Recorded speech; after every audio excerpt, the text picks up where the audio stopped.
ఎవరో అడుగుతున్నారు, కోర్టు గొడవలు బాగా ఉన్నాయండి, ఒక పట్టాన్ని తెమటం లేదు, ఏం చదువుకోవాలి, ఏం మంత్రం చదువుకోవాలి?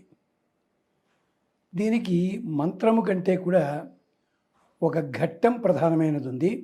అది పారాయణ చేసుకోవాలి. కనీసం 45 రోజులు, గరిష్టంగా 90 రోజులు. ఏమిటంటే ఆ ఘట్టం అయోధ్యాకాండలో 100వ సర్గ.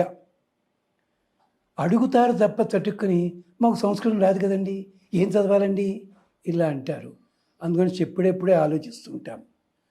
అయోధ్యాకాండలో 100వ సర్గలో భరతుడు వచ్చి రాముణ్ణి, అన్నయ్య నువ్వు వెనక్కి రా అని పిలుస్తాడు. అక్కడ రాముడు భరతుణ్ణి నువ్విలా పరిపాలన చేస్తున్నావా అంటూ ప్రశ్నలు అడుగుతాడు. కచ్చిత్ సర్గ అంటారు దాన్ని. అది ఒక్కసారే చదవాలి రోజు. మొత్తం 130 శ్లోకాలు ఉంటాయి, తేలిగ్గానే వస్తాయి. అంతకంటే కష్టమైన పదాలున్న స్తోత్రాలే తప్పుల తడకలా చదువుతున్నాం మనమంతా. పదాలు ఎక్కడ విడగొట్టకూడదు అక్కడ విడగొట్టి, కానీ ఇలాంటిది ఏం లేదు, దీంట్లోనూ చదవచ్చు. అయోధ్యాకాండ 100వ సర్గ కచ్చిత సర్గ, భరత రామ సంవాదము అని ఉంటుంది. అది విడిగా మనకి రామాయణం ఘట్టాల దాంట్లో ఉంటుంది, లేదా అరణ్యకాండ, అయోధ్యాకాండలో చూసుకోండి, 2వ భాగంలో వస్తుంది. అది 100వ సర్గ. అది 90 రోజులు. అంటే మీరు 45 రోజులు చేయగానే ఫలితం వస్తుంది, కానీ రానట్టయితే ఇంకో 45 కొనసాగించండి. ఒక 7 వారాలు శనివారం కానీ మంగళవారం కానీ హనుమత్ స్వామికి ఆరాధన చేసుకోండి. ఇది చేయాల్సిన పద్ధతి. ఏమండి, మేమంతలా చదువుకోలేమో, శ్లోకం ఏమన్నా చెప్తారా? శ్లోకం కూడా ఉంది, అది కూడా చెప్తాను. దీని మీద శ్లోకాలు ఒక 40-50 దాకా ఉన్నాయి, కానీ మీకు విశేషమైన శ్లోకం చెప్తాను, అది రాసుకోండి.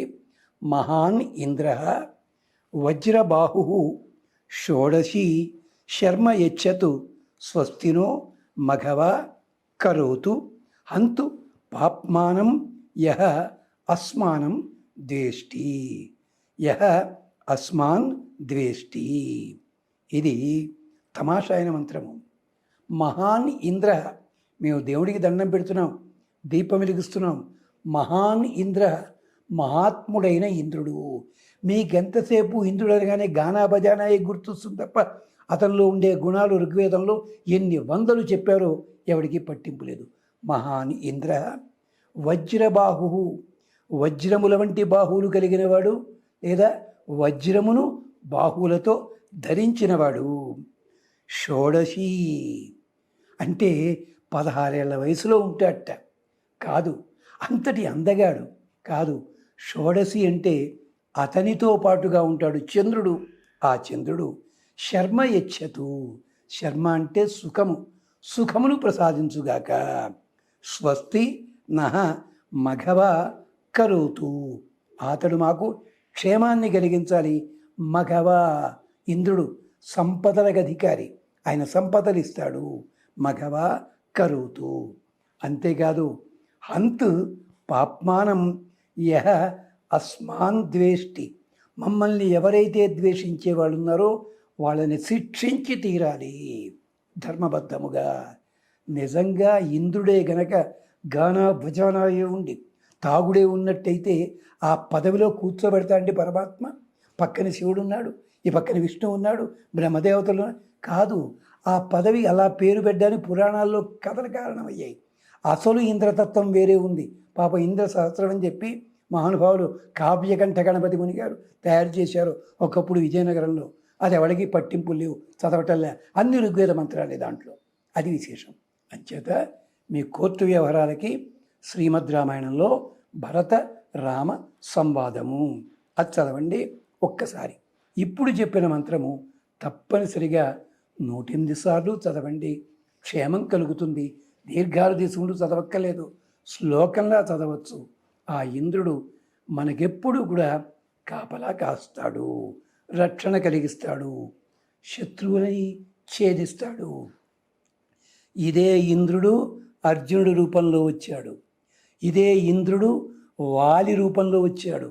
వాలి రాముడికి ఎదురు తిరిగినట్టుగా ఉంటాడు కాదు, తన సైన్యం అంతటికి ట్రైనింగ్ ఇచ్చి ఈ సైన్యాన్ని రాముడి చేతిలో పెట్టేలా చేశాడు తప్ప తను రావణాసుడితో ఉన్నాడు కదా అని చెప్పి ఈ సైన్యం పట్టుకెళ్ళి రావణాసుడికి ఇవ్వాల.